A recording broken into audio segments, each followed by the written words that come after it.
इसको हम बोलते हैं ग्रेट ब्रिटेन। मतलब ये आप देखोगे ना, ये वाला जो हिस्सा है, ये वाला जो हिस्सा है, यहाँ पर कौन रहता था सर? यहाँ पे ये इंग्लैंड था, इंग्लैंड। ठीक है, नीचे वाला जो हिस्सा दिख रहा है आपको, ये क्या है सर? वेलिश, वेल्स है। ठीक है, अब हुआ क्या, जो वेलिश लोग हैं ये अपने आप ही शामिल हो गए इनमें। जो वेलिश लोग हैं इन्होंने कोई विरोध नहीं किया, ये अपने आप आगे क्या बन गए? ये अपने आप आगे जो है क्या बन गए? अपने आप आगे इंक्लूड हो गए। क्लियर हुआ? इंग्लिश में ये वेलिश लोग जो है वो अपने आप आगे शामिल हो गए सर, अपने आप आगे जो है शामिल हो गए। क्लियर हुआ? क्लियर हुआ? हाँ, मतलब जो वेलिश जो थे, वेलिश जो लोग हैं, वेल्स जो है ये अपने आप ही, इन्होंने कोई युद्ध नहीं किया, इन्होंने कोई विरोध नहीं किया, ये अपने आप ही इंग्लिश में आके शामिल हो गए। ठीक है सर, बहुत अच्छी बात है। अब क्या हुआ? अब बचा कौन? स्कॉटलैंड। स्कॉटलैंड से इन्होंने बात की, स्कॉटलैंड से इन्होंने बात की, और आप देखोगे 1707 में, 1707 में क्या हुआ? इंग्लैंड और स्कॉटलैंड के बीच में क्या हुआ सर? एक यूनियन एक्ट बना दिया। और इस यूनियन एक्ट से क्या हुआ? इस यूनियन एक्ट से स्कॉटलैंड जो था वो भी किसका हिस्सा बन गया? वो भी इंग्लिश का हिस्सा बन गया। और फिर इन तीनों ने मिलाकर, English plus Welsh plus Scotland, इन तीनों को मिलाकर क्या बना? इन तीनों को मिलाकर बना United kingdom of great Britain. इसकी स्थापना की जाती है। आप कहोगे सर विरोध हुआ? बिल्कुल हुआ, थोड़ा बहुत विरोध हुआ, लेकिन उस विरोध को भी दबा दिया गया। यहाँ पे लिखा है ना कि जो भी स्कॉटलैंड की संस्कृति है, जो भी स्कॉटलैंड की भाषा है, जो भी उनके राजनीतिक संगठन है, संस्था है, उन सबको हटा दिया गया कि अब तुम्हें किसके हिसाब से चलना पड़ेगा? अब तुम्हें जो है इंग्लैंड के हिसाब से चलना पड़ेगा, इंग्लिश लोगों के हिसाब से चलना पड़ेगा। और प्रॉपर तरीके से, योजनाबद्ध तरीके से इन सबको दबा दिया गया। इनकी पूरी संस्कृति जो थी इसको दबा दिया इंग्लैंड ने, इंग्लिश वाले लोगों ने। अच्छा सर, मतलब अब क्या है सर? अब इंग्लिश वेस्ट तो अपने आप ही मिल गया, स्कॉटलैंड भी। आप देखोगे ये जो यूनियन एक्ट जो होता है इसमें साइन कर देते हैं। यूनियन एक्ट देखो, एक्ट का मतलब क्या होता है? एक्ट का मतलब होता है कोई कानून पास करना।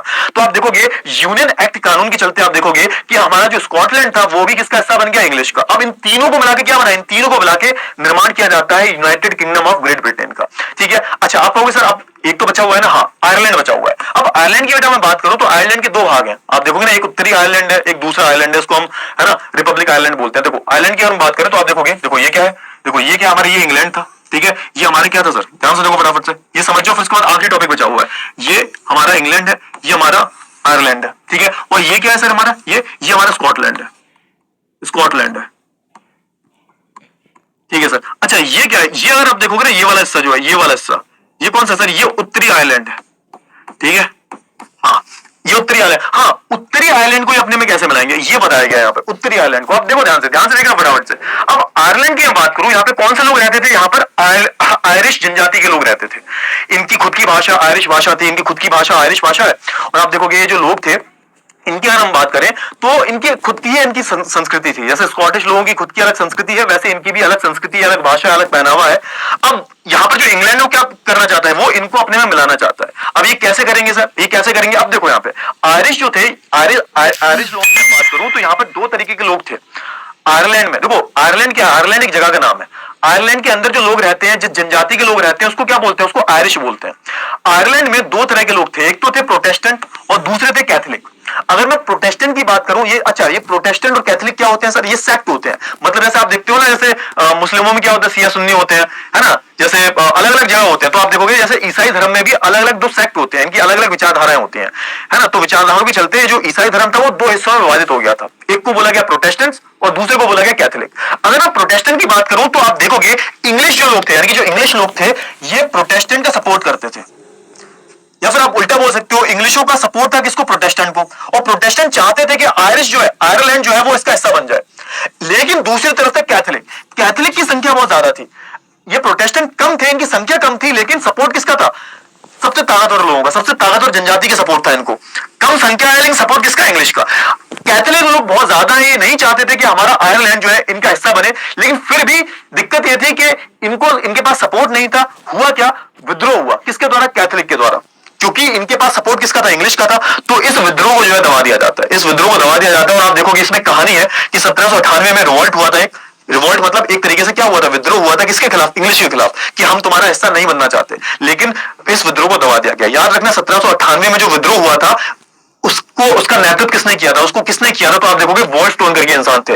वॉलस्टोन ने जो इसका विद्रोह किया था, है ना। लेकिन इस विद्रोह को जो है, इनका नाम याद रखना, एग्जाम में पूछ लिया जाता है, वॉलस्टोन, है ना। इनका नाम याद रखना, बहुत एग्जाम में क्वेश्चन पूछ ले जाते हैं। तो ये जो रिवॉल्ट किया था आयरलैंड की तरफ से, किसने किया था? वॉलस्टोन ने किया था, है ना। और इनकी जो पूरी सेना थी, यूनाइटेड आयरिशमैन बोलते थे इनको हम, इन दोनों ने मिलकर क्या किया था, इन सब ने मिलकर जो है विद्रोह करने की कोशिश की। हालांकि इस विद्रोह को जो है दबा दिया जाता है, और ऐसे करके आप देखोगे 1801 में आयरलैंड को भी जबरदस्ती किसमें मिला लिया जाता है, यूनाइटेड किंगडम का हिस्सा बना लिया जाता है। ठीक है, क्लियर हुआ? तो आप देखोगे ना ये वाला जो हिस्सा है, देखो ध्यान से, है ना। अच्छा, आप ये मत समझना, ये गलती मत करना कि सर पूरा आयरलैंड को, ना पूरे आयरलैंड की बात नहीं कर रहा मैं बेटा, पूरे आयरलैंड की बात नहीं कर रहा मैं सिर्फ उत्तरी वाले हिस्से की बात कर रहा हूँ। ये वाला हिस्सा जो है, इसको और इसको मिला लिया जाता है ना, यानी कि अब पूरा मिला के क्या बन गया सर, इस पूरे को मिला के यूनाइटेड किंगडम बनाया जाता है, Scotland plus England plus Wales plus उत्तरी आयरलैंड। क्लियर हुआ? अच्छा, क्लियर हुआ ना, इतनी चीजें क्लियर हुई? चलिए ठीक है, तो इतना आपको पता होना चाहिए। मैं फिर से एक बार रिपीट कर देता हूँ, ये बहुत कंफ्यूजिंग है कि भैया इंग्लैंड की बात करूं तो इंग्लैंड जो था वो एक तरीके से वहां पे लोग रहते थे इंग्लिश जनजाति के। इन्होंने 1688 में एक संसदीय व्यवस्था को लागू कर लिया था, और राजा से ताकत जो है कहां पे चली गई थी, संसद में। इंग्लिश लोग ये चाहते थे बाकी के जो जनजाति के लोग हैं वो आ जाए इनके अंडर में, है ना। वो एक तरीके से पूरा राष्ट्र का निर्माण करना चाहते थे।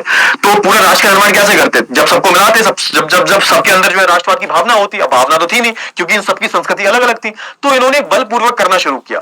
वेलिश लोग जो थे वो खुद ब खुद इनमें आके मिल गए। स्कॉटलैंड में थोड़ा बहुत हुआ, है ना, लेकिन इन्होंने क्या किया, इन्होंने यूनियन एक्ट बना लिया, जिससे जो है स्कॉटलैंड भी इनका हिस्सा बन गया, है ना। आयरिश में क्या हुआ, आयरलैंड में थोड़ा विद्रोह हुआ, लेकिन उस विद्रोह को भी दबा दिया जाता है। और ऐसे करके आप देखोगे English plus Wales plus Scotland plus Ireland, इन सबको मिलाकर जो क्या बनाया गया, आप देखोगे यूनाइटेड किंगडम की जो स्थापना की जाती है, और इस तरीके से ब्रिटेन का भी एकीकरण हो जाता है। अच्छा, अब एक बहुत इंपॉर्टेंट चीज याद कर लेना कि देखो हम क्या करते हैं, जैसे हम बात करें भारत में, तो हम भारत में जैसे हम क्या बोलते हैं, भारत माता की जय बोलते हैं ना। हाँ, तो भारत माता रियल में है नहीं, एक तरीके से महिला रूपक है, यानी कि हम अपने देश को एक महिला के रूप में देखते हैं, है ना। महिला को बहुत ज्यादा पूजनीय बताया जाता है ना हमारे देश में, महिला जो है वो देवी का रूप होती है। तो ऐसे आप देखोगे जो अलग अलग विचारक हुए, अलग अलग दार्शनिक हुए, या फिर आप देखोगे फ्रांस की हम बात करूं, जर्मनी की हम बात करें, तो इन्होंने अपने राष्ट्र को एक महिला के रूप में कल्पना की। जैसे मैं स्टार्टिंग में पढ़ाया था, एक पेंटिंग बताई थी मैंने, वहां पर भी जो लिबर्टी का जो प्रतीक थी, स्वतंत्रता का जो प्रतीक थी, वो भी महिला थी। तो ये लोग क्या करते थे, इन्होंने महिलाओं को अधिकार तो नहीं दिए, लेकिन इन्होंने क्या किया, इन्होंने आप देखोगे कि अपने राष्ट्र को महिला के रूप में दिखाया। तो आप देखोगे जर्मनी को हम क्या बोलते थे, जर्मेनिया, है ना। जैसे हम भारत को क्या बोलते हैं, भारत माता बोलते हैं ना, तो जर्मनी को जर्मेनिया। और यहां पर अगर मैं बात करूं फ्रांस की, तो फ्रांस की जो रूपक थी वो कौन थी सर, वो थी मारियान, है ना, मारियान करके नाम था, है ना, रूपक का नाम है। रूपक का सिंपल सा मतलब होता है, ये रियल में नहीं है। ये जो महिलाओं का जो आप शक्ल देख रहे हो, सूरत देख रहे हो, तुम्हारी जो चाची नहीं है, तुम्हारी नहीं तुम्हारी बुआ है, नहीं तुम्हारी जो सखी सहेली जो है उनसे शक्ल मिलती है। ये जो रूपक है रियल में एग्जिस्ट नहीं करता। यहां पर सिंपल सा मतलब यह है कि इन सबको क्यों दिखाया गया, ताकि एक राष्ट्र की कल्पना करी जा सके।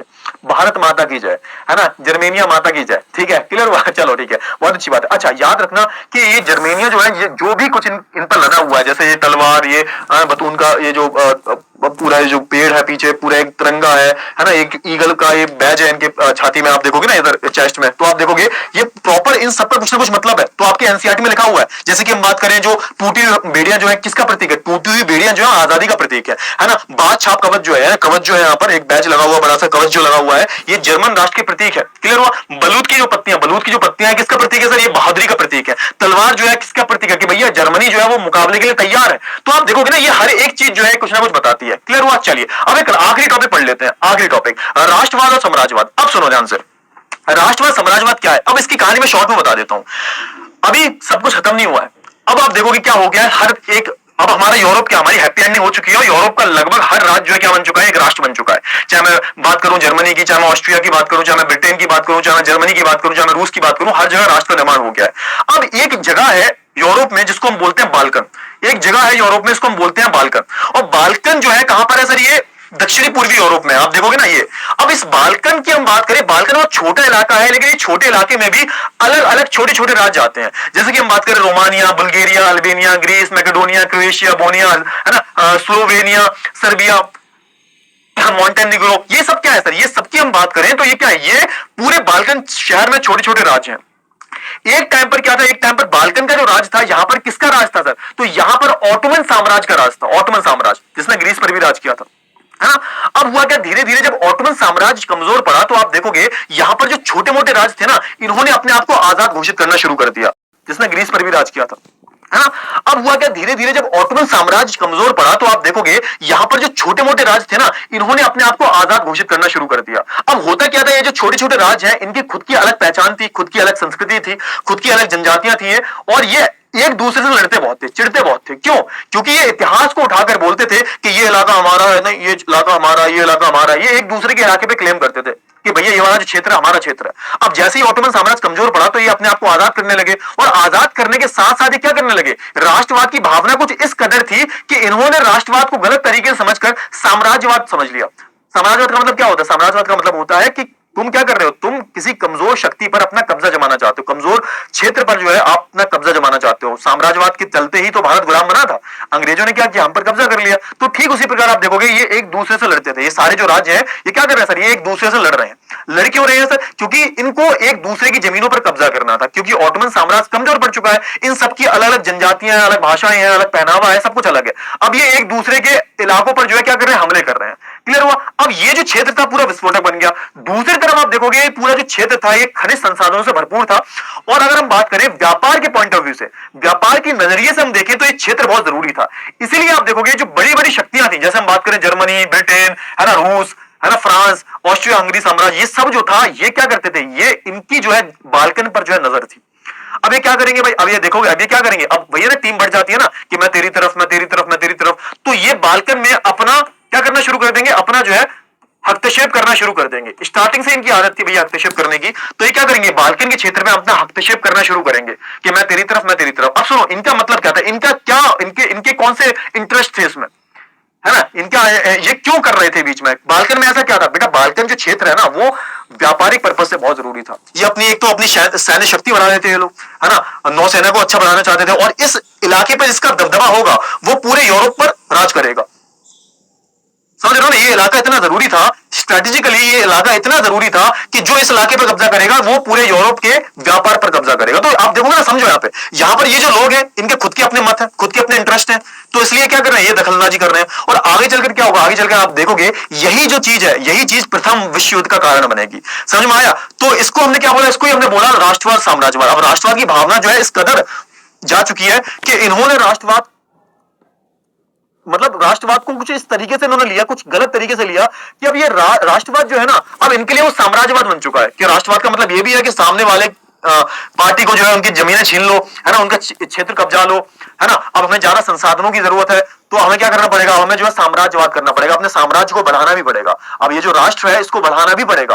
तो ये दोनों चीजें अलग हैं, देखो राष्ट्रवाद अलग है, साम्राज्यवाद अलग है। लेकिन यहाँ पर यही हुआ कि राष्ट्रवाद के चलते आप देखोगे साम्राज्यवाद का जन्म होता है, और आप देखोगे इसी के चलते प्रथम विश्व युद्ध हो जाएगा। और ये क्यों हुआ था, सिर्फ और सिर्फ इस एरिया के चलते। यहाँ पर जो विस्फोटक जो एरिया बन चुका था, और आप देखोगे जैसे ही इन सारे शक्तियों की दखलंदाजी होती है तो आप देखोगे ये सब बढ़ जाते हैं, और बढ़ने के बाद ही क्या होता है, प्रथम विश्व युद्ध जो है शुरू हो जाता है। तो ये था हमारा आगे का, ये सारा थोड़ा सा पढ़ लेना, ये जो मैंने बताया है अभी सब कुछ लिखा हुआ है, एक एक चीज जो है लिखी हुई है बेटा, जब आप पढ़ोगे तो आई होप आपको जो सारी चीजें वो क्लियर हो जाएंगी, है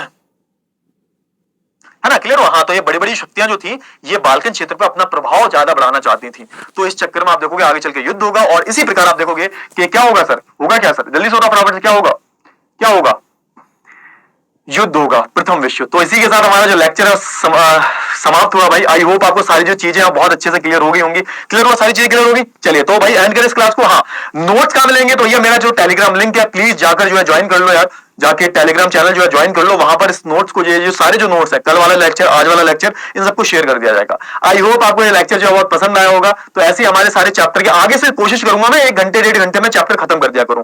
अब आगे से लंबे लेक्चर नहीं होंगे, मैं गारंटी से कहता हूं, ठीक है ना। चलिए तो एंड करते हैं इस क्लास को, बाय बाय, टेक केयर। और नोट्स को डाउनलोड कर लेना, ठीक है ना, टेलीग्राम लिंक से, टेलीग्राम ज्वाइन करो पहले, उसके बाद नोट्स आपको वहीं पे मिल जाएंगे, ठीक है ना, क्लियर हुआ। चलिए तो मिलते हैं नेक्स्ट क्लास में, और हमारी जो ज्ञान बैच की सीरीज है इसके बाद आप देखोगे यहाँ पर अलग अलग सब्जेक्ट जो आते रहेंगे। अगली क्लास शायद आपकी मैथ्स की होगी, साइंस की भी होगी, तो ये सारे हम सब्जेक्ट जो आपके जरूरी सब्जेक्ट जो है सारे एक एक करके जो है कवर करवाएंगे डिटेल में, और डेली आना है बेटा, ठीक है ना, और लाइव क्लासेस होंगी सारी। चलिए ठीक है, तो बाय बाय, टेक केयर।